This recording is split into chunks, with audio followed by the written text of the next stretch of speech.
और अब बात करते हैं मध्य प्रदेश की, जो देश का दूसरा सबसे बड़ा राज्य है, लेकिन इस राज्य के पास अपना कोई सड़क परिवहन निगम ही नहीं है। यानी कि मध्य प्रदेश में सरकारी बसें संचालित ही नहीं होती। 2005 में मध्य प्रदेश में सड़क परिवहन निगम बंद कर दिया गया था। तब से लेकर आज तक मध्य प्रदेश की सभी सड़कों पर निजी बस ऑपरेटर्स का कब्जा है और विशाल प्राइवेट बस संचालक मुनाफा कमाने में ही लगे हुए हैं और अपना टैक्स मिल रहा है। परेशान पूरी जनता हो रही है।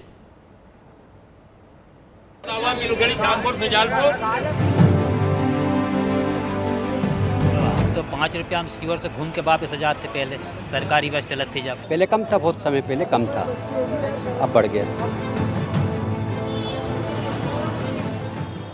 ये है भोपाल का नादरा बस स्टैंड। सुबह हो या शाम मुसाफिरों की भीड़ हमेशा लगी रहती है। बस में बैठने के लिए सीट चाहे 40 ही क्यों ना हो। हुनर देखिएगा, 70 यात्री भी आसानी से ठूंस लेते हैं। किराया तो मनमाना वसूलते ही हैं, क्योंकि कहने वाला कोई है ही नहीं। भगवान दास टीकमगढ़ के रहने वाले हैं, पर भोपाल में ईंट भट्टे में काम करते हैं। महीने में एक बार अपने गांव आना जाना होता है। इसमें ही 1000 रुपए से ज्यादा खर्च हो जाते हैं, लेकिन दिन का सिर्फ 300 रुपए ही कमा पाते हैं। बस का किराया 520 रुपया है और हमें जाने में बहुत मतलब महीने में 1-2 बार जाते हैं, पैसा भी कम कमाते हैं और मतलब बहुत दिक्कत आती है। अच्छा, कितना पैसा कमाते हैं आप? 300-400 रुपये कमाते हैं दिन का। ठीक है, और कितना किराया है? 520 रुपये। आपको क्या महंगा लगता है? हाँ, लगता है। मान सिंह और सालों से बस में सफर कर रहे हैं। ओबेदुल्लागंज से सीहोर जा रहे थे। बताते हैं कि जब सरकारी बसें चला करती थी तो किराया कम हुआ करता था। अब तो जिस बस में सफर करते हैं किराया डबल हो चुका है और पूरा ही देना पड़ता है, लेकिन बस में बैठने तक की जगह नहीं मिल पाती। खड़े होकर ही सफर करने को मान सिंह जैसे लोग मजबूर हैं। 5 रुपया हम सीवर से घूम के वापस आ जाते। पहले सरकारी बस चलती थी, जब अब जो प्राइवेट है तो लूट रही है कैसे, जितने समझ आ रहे उतने ले रहा है, सवारी खूब भर रहा है, खड़े होने का जगह नहीं है। कितनी परेशानी जाती है? अरे परेशानी भाई, बहुत परेशानी है। कैसे एक पैर से खड़े होकर जाना पड़ा, कई पैर लटक के ही जाना पड़ेगा। चलना चाहिए बस है तो, सरकारी बस तो चलना चाहिए।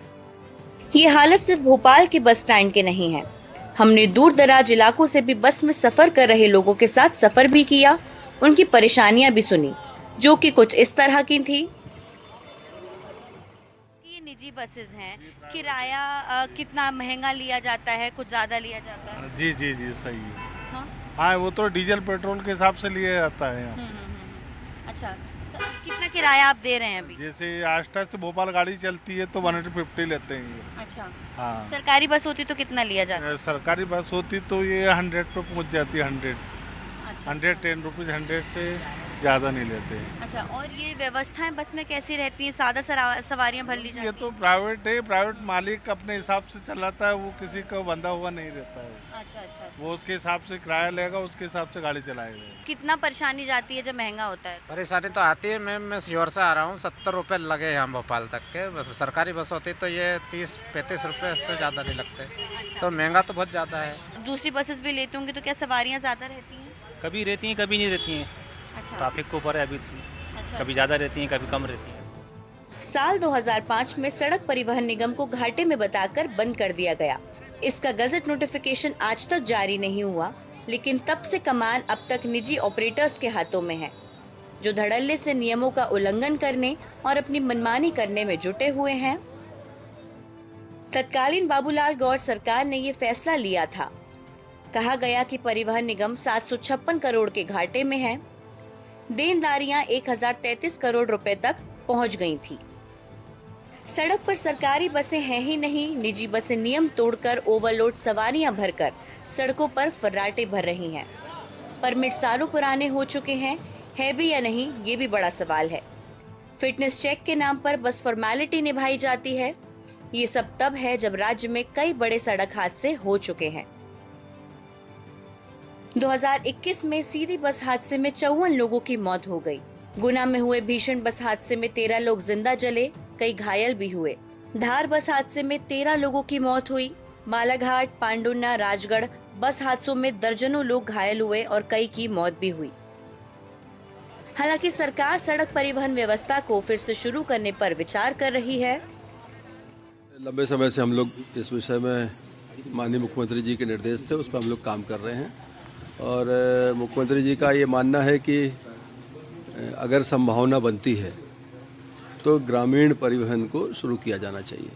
उसमें अभी हम बहुत प्राइमरी स्टेज में विभाग में डिस्कशन चल रहा है। वैसे ज्यादातर बसें नेता नगरी में दौड़ रही हैं। एक सर्वे के मुताबिक 50% से अधिक बसों के मालिक बीजेपी या कांग्रेस के बड़े नेता या उनके रिश्तेदार हैं। 68 बस ऑपरेटर बीजेपी के पूर्व विधायक और जिला अध्यक्ष जैसे लोग हैं। कांग्रेस से जुड़े करीब 10 बड़े बस ऑपरेटर हैं। राज्य में 37,276 बसें परिवहन विभाग के रिकॉर्ड में दर्ज हैं, जिसमें 19,000 शैक्षणिक संस्थानों में हैं।